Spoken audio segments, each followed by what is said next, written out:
Welcome to this Chapter 17 tutorial on Section 86 Exchanges of Shares in a Reorganization. Moving on to the next slide, let's talk about when this section is usually invoked. The common application of Section 86 is for an estate freeze. There's a current shareholder that wants to lock in the growth to a certain point in time and pass on the future growth to, let's say, an adult family member. It could also be used for key employee succession planning as well. If the current shareholder wants to pass on the future business to a key employee, Section 86 may be utilized at that point as well. Now, with a Section 86, there are simpler steps to implement it versus a Section 85 rollover. And also, there's no election required to be filed if a Section 86 reorganization is completed. Now, there are a couple disadvantages. One of those is that with a Section 86 reorganization, it requires the current taxpayer shareholder to exchange all the shares in a class. So it can't just give up some of the common shares, for example, that the shareholder holds. It must give up all the common shares in a particular class for a Section 86 reorganization. Also, Section 86 does not allow for a range of elected value, as does a Section 85. Remember, with a Section 85, there's a ceiling, an upper limit, and a floor, a lower limit. However, with Section 86, there's no such range. Moving on to the next slide, let's just talk about an overview. What are some of the key points? Well, what usually happens with a Section 86 is that the current shareholder will hold a particular class of shares, and they're going to give those up. The company will redeem those particular shares of class, particular class of shares. We'll call those the old shares. The shares that are going to be given up by the shareholder, those are usually growth shares, for example, common shares. And in exchange, the shareholder is going to receive a different class of shares, the new shares. And usually those are non-growth, for example, preferred shares. Now, this exchange may also include non-share consideration, which we have called boot in the past. So the current shareholder that is currently holding, for example, common shares, will give those up. The company will redeem those old shares, and in exchange, the shareholder is going to get new shares, usually non-growth preferred shares, and the exchange may include boot as well. It does not require, but it may include boot. Now, if boot is included, it may be up to the value of the ACB of the old shares, with no immediate tax implications. Now, if the boot that is received in this exchange is greater than the ACB of the old shares, the excess could be a deemed dividend, and it could also result in capital gain or capital loss. So if the taxpayer shareholder does not want any immediate tax implications, the boot should only be up to the value of the ACB of the old shares. Moving on to the next point, the ACB then of the boot, if some is received, would equal its fair market value. The ACB of the new shares would equal the ACB of the old shares minus the boot. So if there was no boot, the ACB of the new shares would just be the ACB of the old shares. Now, the PUC reduction for the new shares would be the legal stated capital minus the excess, if any, of the PUC of the old shares minus the boot. And the proceeds of redemption would be the boot plus the PUC of the new shares. And the proceeds of disposition would be the boot plus the ACB of the new shares. So those are the rules with respect to this Section 86 reorganization. Moving on to the next slide, let's look at a common example of a Section 86. And this is where the PUC and the ACB of the old shares are equal. So Shirley owns 100% of the common shares of Foley Inc. The common shares have a PUC and ACB both equal to 100,000. However, the fair market value of those shares is currently $1 million. So there's been a lot of growth in this company as indicated by the current fair market value. Now, a Section 86 reorganization will be done where Shirley will exchange the common shares, the old shares that have a PUC and ACB equal to 100,000. Those will be redeemed by Foley Inc.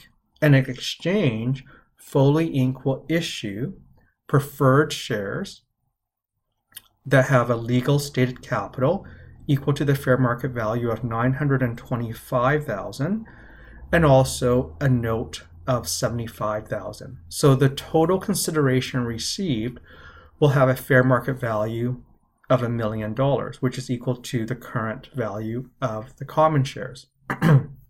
Now note here that the non-share consideration, or the boot, is the note of 75,000, and that is less than the ACB of the old shares, which is 100,000. So there should not be any immediate tax implications. So let's move on to the next slide. We're going to keep this example here, and we're going to determine what are the tax implications. Now remember we said the ACB of the non-share consideration, which is the note in this example, is equal to the fair market value, which is 75,000. And once again, note this is less than the ACB of the old shares, so there should not be any immediate tax implications. The ACB of the new shares is the ACB of the old shares minus the boot, so it's going to be 25,000. Now the PUC reduction is the legal stated capital, 925,000, minus the excess, if any, of the PUC of the old minus the boot. And so if we work through that calculation, the PUC reduction is going to be 900,000. So then the PUC of the new shares, we're going to start off with the legal stated capital of 925,000 minus the PUC reduction. So the PUC of the new shares will only be $25,000. Now the the proceeds of redemption will be the boot plus the PUC of the new shares. So the boot was 75,000. The PUC of the new shares immediately above is 25,000. So the proceeds of redemption will be 100,000. The proceeds of disposition will be the boot of 75,000 plus the ACB of the new shares, which is from above 25,000. So the proceeds of disposition will be 100,000. Now, once again, Shirley is giving up the Foley Inc. common shares. So there is a disposition of those shares, and those shares are being redeemed by the corporation Foley Inc. So let's keep a note of these values, and let's move on to the next slide. And let's first of all determine, is there going to be a deemed dividend? Now, remember from an earlier chapter, we said that a Section 84(3) deemed dividend could occur if the proceeds of redemption are more than the PUC of the old shares. So the proceeds of redemption is 100,000 minus the PUC of the old shares, which is also 100,000. So there's going to be no deemed dividend. What about a capital gain? The proceeds of disposition, 100,000 minus the ACB of the old shares, 100,000, there's also going to be no capital gain. So there's going to be no immediate tax implications with this Section 86 reorganization. Now, what about if in the future the shares are redeemed by the corporation or they're sold? And we're talking about the new preferred shares that are currently held. So let's take a look at what would happen if the corporation redeems the preferred shares at a later point in time. And so let's say there's a subsequent redemption, and let's say the preferred shares are redeemed at the fair market value of 925,000. Well, first of all, is there a deemed dividend?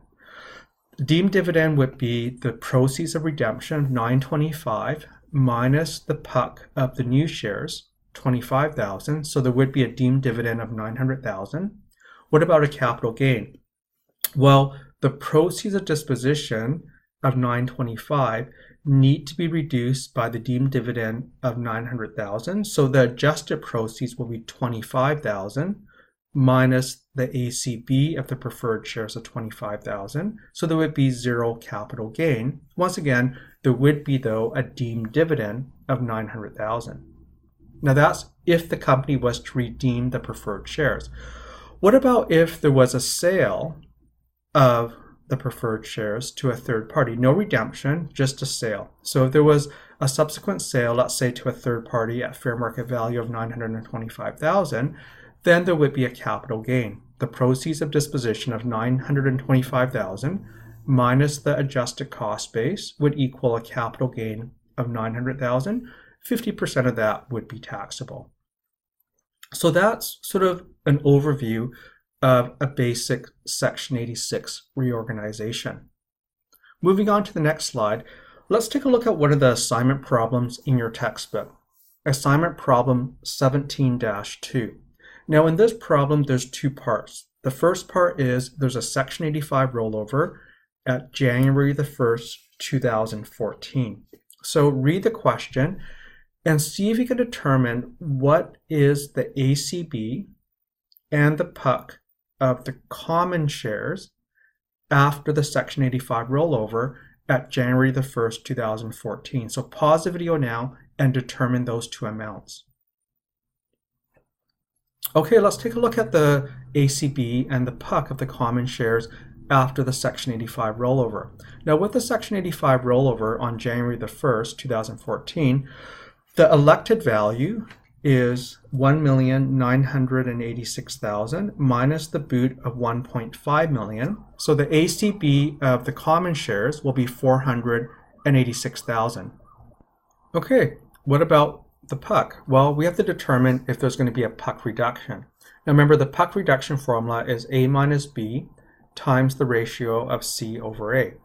Now A is the legal stated capital or the fair market value, which is 1,450,000. And the B is the excess of any of the elected value over the boot, which is 486,000. So the PUC reduction is going to be 964,000. Now, we don't have to worry about the C over A because we only have one type of shares, which is the common shares in the Section 85 rollover. So we know that that entire PUC reduction will reduce the PUC of the common shares. So the PUC's legal stated capital, 1.45 million, minus the PUC reduction, 964,000, that's going to leave a PUC of 486,000 for the common shares. So that's what happens after the Section 85 rollover. Now we're going to look at the next part of the question. On January the 1st, 2018, that's when the Section 86 exchange of shares in a reorganization happens. So pause the video now and see if you can determine the Section 86 implications. Okay, let's take a look on the next slide, the results of the Section 86 reorganization. So that happens on January the 1st, 2018. Now, Homer is going to exchange the common shares, the old shares, which have a fair market value of 8.45 million, for boot of $5 million cash, that's the non-share consideration, and preferred shares that have a fair market value of 3.45 million. So exchanging the old common shares for boot and new preferred shares. Now the ACB of the boot, or the cash in this case, is going to be its fair market value, which is $5 million. Now the ACB of the new shares is the ACB of the old shares minus the boot. And in this example, there's no excess, so the ACB of the new shares is going to be 0. So we're just looking for the excess of the ACB of the old shares over the boot. Because we have a negative number, there's no excess, the ACB of the new shares will be 0. Now, keep in mind in this example, the boot received 5 million is more than the ACB of the old shares. And remember we said earlier that if this was the example, there would be tax implications. if the boot is equal to or less than the ACB of the old shares, there will be no immediate tax implications. But in this example, it's more. So what we'll see in a few minutes is that there will be tax implications. Moving on, what about the PUC reduction? The PUC reduction is the legal stated capital, the $3.45 million, minus the excess, if any, of the PUC of the old shares minus the boot. Now, the PUC of the old shares minus the boot, there's no excess, so the PUC reduction is going to be the full $3.45 million. So then what is the PUC of the new shares? Well, the legal stated capital of $3.45 million minus the PUC reduction, so we're going to get a PUC of 0.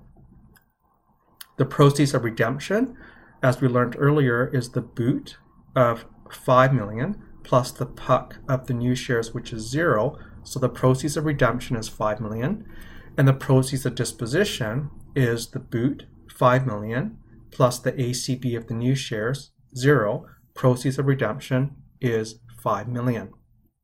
So next on, we're going to determine, is there going to be a deemed dividend, and also is there going to be any capital gain or loss? So if you've determined those amounts, then proceed with the video. If not, pause the video now and see if you can determine whether there's going to be a deemed dividend and also any capital gain.